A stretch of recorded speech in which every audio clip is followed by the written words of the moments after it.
બનાસકાંઠા જિલ્લાના ખેડૂતો માટે ટેકાના ભાવે મગફળી વેચવાનું સપનું હવે તૂટી જઈ રહ્યું છે। ખરીદી કેન્દ્રોમાં મગફળીના વજનના માપદંડમાં ન ઉતરી હોવાના કારણે ખેડૂતોને રિજેક્ટનો સામનો કરવો પડી રહ્યો છે। ખાસ કરીને પાલનપુરમાં 26 ખેડૂતોની મગફળી ફક્ત વજન ઓછું હોવાથી પરત ફરાવી દેવામાં આવી છે। ખેડૂતોનું કહેવું છે કે વાતાવરણ યોગ્ય ન હોવાથી મગફળીમાં સુકાવટ ઘટી છે, એટલે સરકાર જો 35 કિલો બદલે 30 કિલો બેસાડે તો ખેડૂતોને મોટી રાહત મળી શકે છે। ટેકાના ભાવે મગફળી વેચવાની આશામાં માર્કેટયાર્ડ છોડી ખરીદી કેન્દ્રે પહોંચેલા 26 ખેડૂતો આજે મુશ્કેલીમાં મુકાયા છે। ખરીદી કેન્દ્રો દ્વારા નક્કી કરાયેલા 35% ધોરણમાં વજન ન બેસતા ખેડૂતોની મગફળી રિજેક્ટ થઈ છે। પાલનપુરમાં જ 26 ખેડૂતોની મગફળી વજનના કારણે પરત મોકલવામાં આવી છે।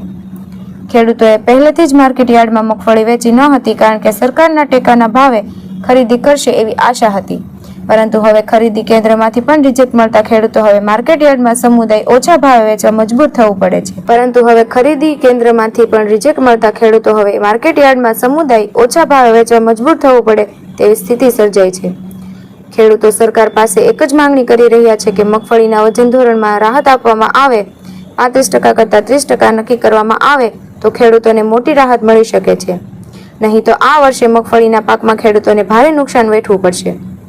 એક તરફ ટેકાના ભાવની આશા, બીજી તરફ કડક નિયમો, ફસાયેલા ખેડૂતોને હવે જોવું રહ્યું છે કે સરકારને ખેડૂતોને રાહત આપે છે કે નહીં, પરંતુ હાલ બનાસકાંઠાના ખેડૂતો માટે મગફળીનો પાક લાભ કરતા નુકસાનનો સોદો બની રહ્યો છે।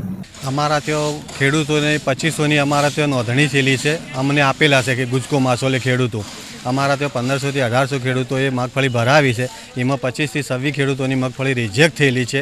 રિજેક્ટ થવાનું મેઇન કારણ છે પ્રશ્ન ભરતીનો આવે છે। 35 કિલો ભરતી હમાય તો જ અમે બોરી લઈ શકીએ, અમે જ્યાં સિવાય લઈ શકતા નથી।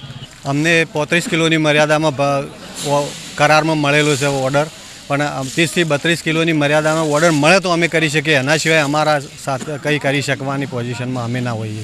ખેડૂત આગેવાન તરીકે મારા નમ્ર વિનંતી સરકારશ્રીને છે કે જે અત્યારે સરકાર મગફળી ખરીદી રહી છે, 35 કિલોનો જે રેશિયો નક્કી કર્યો છે એ ખરેખર ખોટો છે। 30 કિલોનો રેશિયો કરવો જોઈએ અને 30 કિલો કરવામાં આવે તો ખેડૂતનું મગફળીનો ભાવ મળી શકે। 35 કિલો જે કર્યો છે એ તદ્દન ખોટો છે, કારણ કે મગફળીનો 35 કિલો નથી ઉતરતી એટલે એને ભાવ મળતો નથી અને એને બજારમાં એનું નુકસાન જાય છે અને ખેડૂત પાયમાલ થઈ રહ્યો છે। માટે સરકારશ્રી આ બાબતમાં ખાસ વિચારે। હા, હું ખેડૂત અગ્રણી પચણભાઈ પ્રતિભાઈ દોડિયા વણસોલથી બોલું છું। સરકારે ખેડૂતોની મગફળી ખરીદવા માટેની જે વાત ચાલુ કરી છે એ ખરેખર આહ્લાદદાયક છે, પણ 30 કિલો સુધીની વજન જો ભરતી થાય તો જ ખેડૂતો ભરાઈ શકે એમ છે। બાકી તો 35 કિલો 40 કિલોનું તો વજન જ આ વખતની સિઝન એવી ખરાબ છે તે થતું નથી। તો સત્વરે તાત્કાલિક જો ખેડૂતોને ખરેખર લાભ આપવો હોય તો 30 કિલો સુધીનું મગફળીની બોરીની ભરતી થાય એવું સર્વ ખેડૂતો ઈચ્છી રહ્યા છે।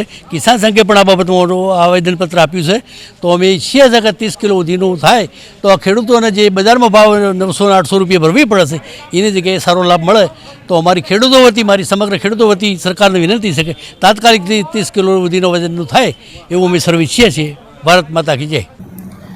Jitu Solanki, BHP news, Banaskantha.